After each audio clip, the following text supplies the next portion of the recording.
Tak jo, jedem lidi. Tentokrát tam musím dojet úplně normálně. Když možná je dole nějaká matrace, na kterou kdybych skočil, bych to řešil. I realize that investing your trust in someone else can be difficult, but the fact is that the story has been about nothing but you all this time. There's someone you've been neglecting, Stanley. Už jedem lidi. Someone you've forgotten about. Please, stop trying to make every decision by yourself. Now, I'm not asking for me, I'm asking for her. This is it, Stanley. Your chance to redeem yourself. To put your work aside. To let her back into your life. On to mluví. She's been waiting. Kdo čekal?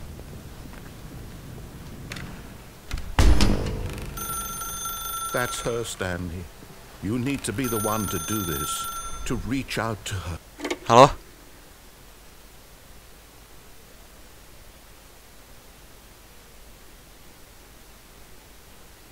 Oh, Stanley, is that you?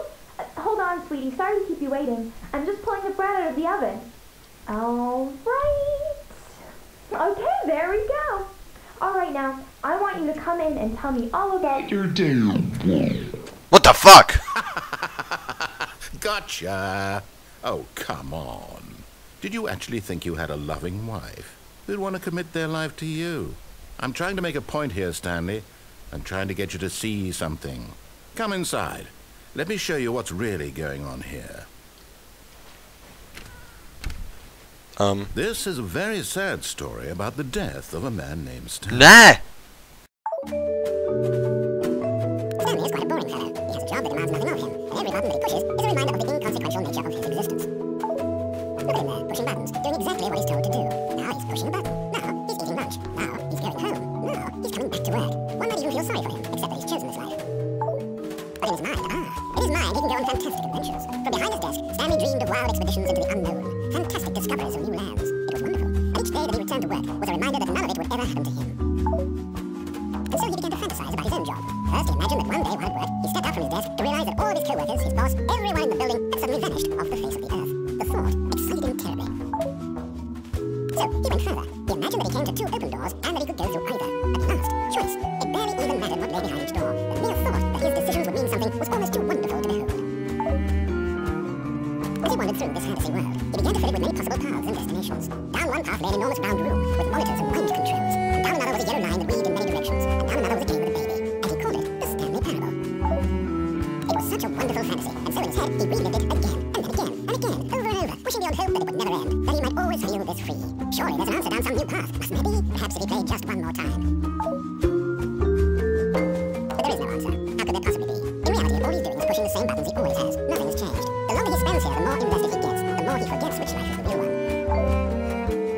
And I'm trying to tell him this, that in this world he can never be anything but an observer, that as long as he remains here, he's slowly killing himself. But he won't listen to me. He won't stop. Here, watch this. Stanley, the next time the screen asks you to push a button, do not do it.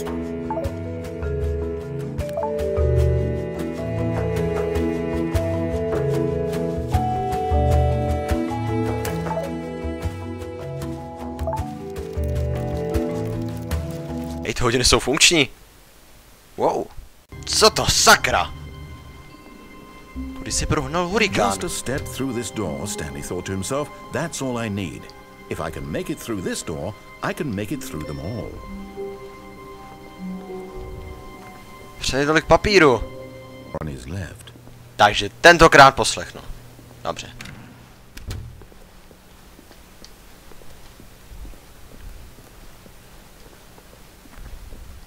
Yet there was not a single person here either. Feeling a wave of disbelief, Stanley decided to go up to his boss's office, hoping he might find an answer there. Bylo napsané věci, které musíš udělat, aby tě nevykopli. Psali tam méně mluv a tak něco. Říkáš, že to budu překládat, ale oni přepli slide. Ať ten PowerPoint ovládá kdokoliv, je to monstrum. Je tady vlastně ten projektor. Každý je jiný, a ten nejvíc. Je to prezentace o prezentaci? No, nevím, já už budu pokračovat. Stanley stepped into the broom closet, but there was nothing here, so he turned around and got back on track. Vážně tady nic není? Já jsem někde, sice nevím kde, ale zaslech jsem někde o nějakém broom endingu. There was nothing here. No choice to make, no path to follow. Just an empty broom closet. No reason to still be here. Mu nevěřím. Musí být nějaká možnost. It was baffling that Stanley was still just sitting in the broom closet. He wasn't even doing anything. At least if there was something to interact with, he'd be justified in some way. Musí tady být něco s čím. He's literally just standing there doing sweet FA. FA. No tak. Are you really still in the broom closet? Standing around doing nothing? Why? No tak, Please offer něco. me some explanation here. I'm genuinely confused.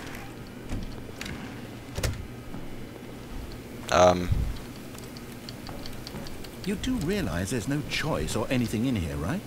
If I'd said Stanley walked past the broom closet, at least you would have had a reason for exploring it to find out. But it didn't even occur to me, because literally, this closet is of absolutely no significance to the story whatsoever. I never would have Musí tady něco být, třeba povídání s panem Broomem. Já jsem pan Broomer a Broom. Maybe to you this is somehow its own branching path. Maybe when you go talk about this with your friends, you'll say, "Oh, did you get the broom closet ending? The broom closet ending was my favorite." I hope your friends find this concerning. Právě, že tohle jsem někde slyšel v nějakém komentáři. Bože. He probably Ne, only co? got the job because of a family connection. That's how stupid Co? he is. That or with drug money. Also, Stanley is addicted to drugs and hookers. Proč jsi tak zlej? Já nejsem tlustý, ani... No, ošklivě možná. Well, I've come to a very definite conclusion about what's going on right now. Já jsem mrtvej? You're dead. Co? Jak?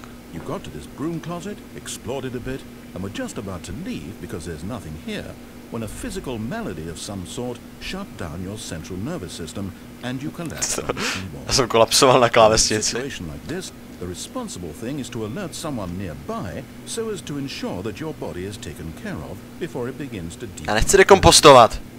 Hello? Anyone who happens to be nearby?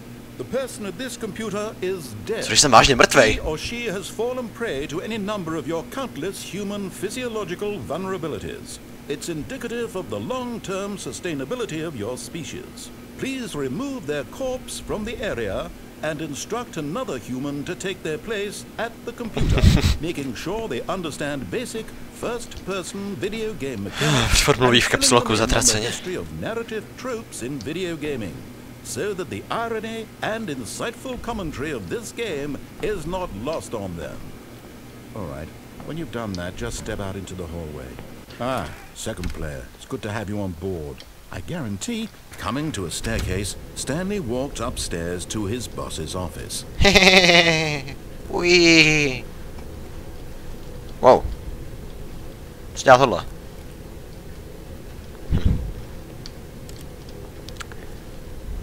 But Stanley just couldn't do it. Máš teda He pravdu. considered the possibility of facing his boss, admitting he had left his post during work hours. He might be fired for that. And in such a competitive economy, why had he taken that risk? All because he believed everyone had vanished? His boss would think he was Tak, crazy. počkat. And then something occurred to Stanley. Maybe, he thought to himself, maybe I am crazy. All of my co-workers blinking mysteriously out of existence in a single moment for no reason Už at zase all. chodím v kruzích. None of it made any logical sense. And as Stanley pondered this, he began to make other strange observations. Nebo ne? For example, why couldn't he see his feet when he looked down? Why did doors close automatically Už to tady zase. wherever he went? Pomoc. And for that matter, these rooms were starting to look pretty familiar. Were they simply repeating? No, Stanley said to himself, Papa. this is all too strange. This can't be real. And at last, he came to the conclusion that had been on the tip of his tongue. He just hadn't found the words for it. I'm dreaming, he yelled. This is all a dream. Oh, what a relief Stanley felt to have finally found an answer, an explanation. His co-workers weren't actually gone. He wasn't going to lose his job. He wasn't crazy after all. And he thought to himself, I suppose I'll wake up soon I'll have to go back to my boring real-life job pushing buttons. I may as well enjoy this while I'm still lucid.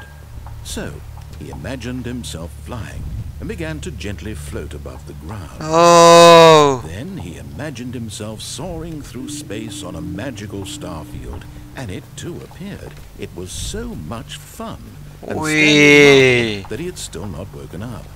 How was he remaining so lucid? And then perhaps the strangest question of them all entered Stanley's head. One he was amazed he hadn't asked himself sooner.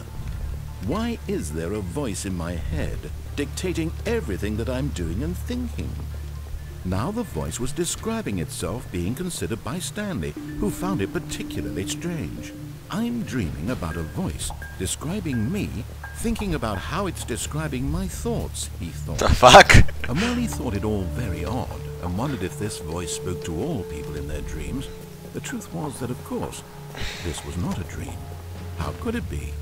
Was Stanley simply deceiving himself, believing that if he's asleep he doesn't have to take responsibility for himself? Stanley is as awake right now as he's ever been in his life. Ale šílený moc je na mě. Voice speak these words was quite a shock to Stanley. Vážně. After all, Co za kurva je? certain beyond a doubt that this was in fact a dream. Did the voice not see him float and make the magical stars just a moment ago? How else would the voice explain all that? This voice was a part of himself too. Surely, if he could just... He would prove it. He would prove that he was in control. Občas taky slyším hlasy, abych se přiznal. So he closed his eyes gently. Ne, nezavírej, ne! Titulky zůstaly. He felt the cool weight of the blanket on his skin, the press of the mattress on his back, the fresh air of a world outside this one. Let me wake up, he thought to himself. I'm through with this dream. I wish it to be over. Let me go back to my job. Let me continue pushing the buttons. Please, it's all I want. I want my apartment, and my wife, and my job. All I want is my life exactly the way it's always been. A mačkání tlačítek není vůbec kreativní v práci, je to takový... I am normal. Everything will be fine. I am okay. The fuck? I am okay. Už jsem zas tady, kurva. Stanley began screaming. Please, someone, wake me up. My name is Stanley.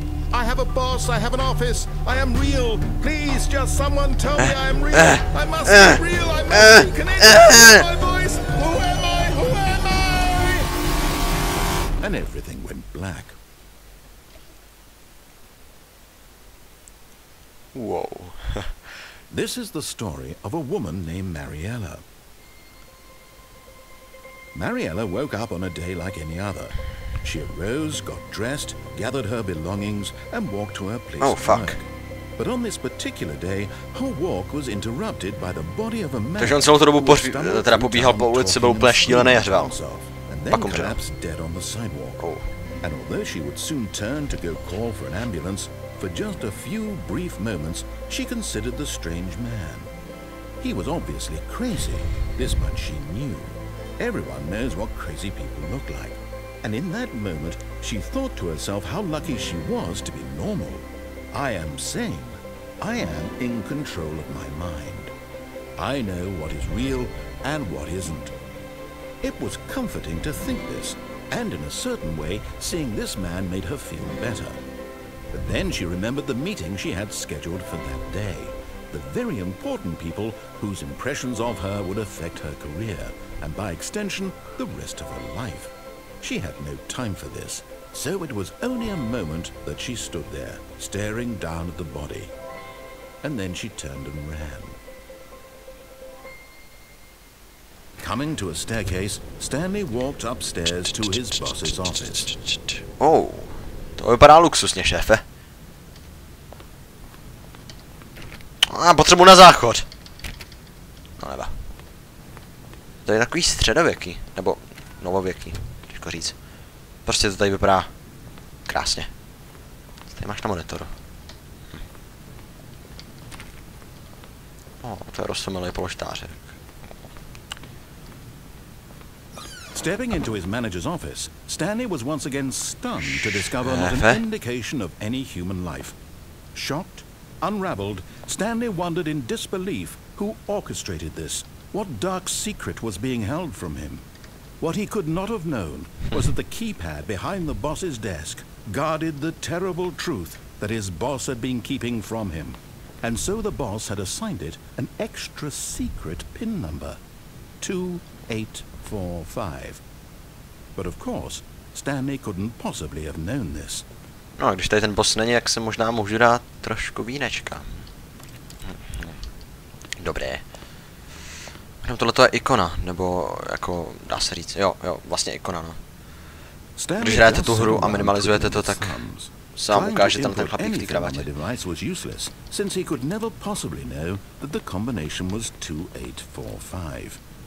No, tak když mě to tak napadá, tak to vyzkouším. A 5. Yet incredibly, by simply pushing random buttons on the keypad, Stanley happened to input the correct code by sheer luck. Amazing. He stepped into the newly opened passageway. Hej, nevidím. Jo, tamhle. Oh. Wow. OK. Halo?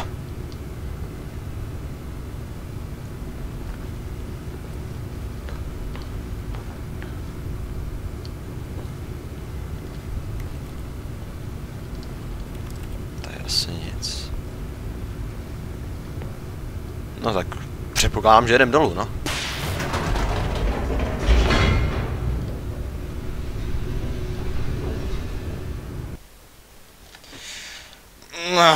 Už hraju tak dlouho, že mě celkem bolí prd. Descending deeper into the building, Stanley realized he felt a bit peculiar. It was a stirring of emotion in his chest, as though he felt more free to think for himself, to question the nature of his job. Why did he feel this now, when for years it had never occurred to him? This question would not go unanswered for long.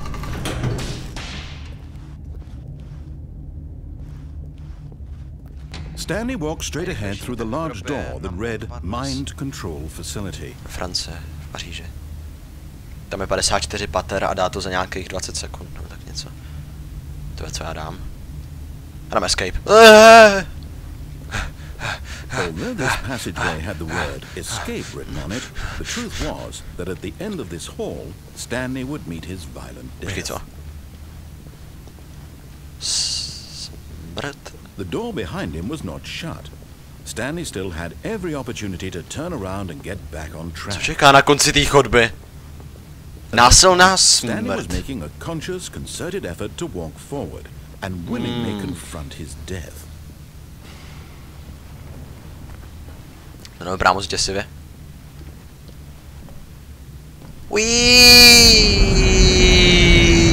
A to nikomu neříkejte. Co to sakra? Myslím, že se nějak rozpliznu, ale ono se mi nic nestalo. As the machine whirred into motion and Stanley was inched closer and closer to his demise. To vypadá bolestivě. Na co tady takovou mašinu mají? Stanley can't see the bigger picture. He doesn't know the real story, trapped forever in his narrow vision of what this world is. Perhaps his death was of no great loss, like plucking the eyeballs from a blind man. So he resigned and willingly accepted this violent end to his brief and shallow life. Možná, když se skrčím, jak se mi nestane. Stanley. Co geniální myšlenka, jak ti to napadlo? O bože. Lol. Farewell, Stanley, cried the narrator, as Stanley was led helplessly into the enormous metal jaws. Co mu stalo sakra s In a hlasem? single visceral Trošku jako instant, překladač. Stanley was obliterated as the machine crushed every bone in his body, killing him instantly. Aha. Oh. And yet it would be just a few minutes before Stanley would restart the game, back in his office, as alive as ever. What exactly did the narrator think he was going to accomplish? When every path you can walk has been created for you long in advance, death becomes meaningless, making life the same. Do you see now? Do you see that Stanley was already dead from the moment he hit start? Takže to je mapka. celého tohohle prostoru, jasně. Co dělá to na počítač? Jsem nějaký model. Co dělá tohle?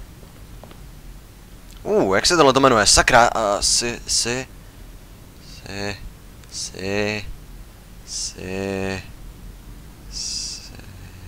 jako nespomenu, já vím, co to je, ale... Solitér, jasně.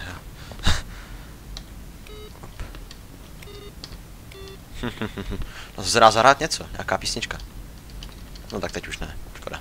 Ale trošku to znělo jako nějaká písnička, nějaká hodně krátká. Button sounds. To se taky dá zahrát písnička.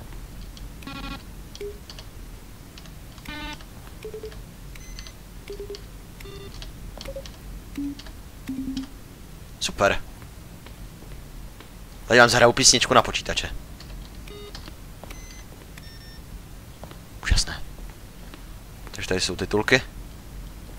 A jo. Začnu tady třeba. To je trochu jako v nějakém muzeu. Vlastně to je muzeum. Green light. Co to sakra je za místo?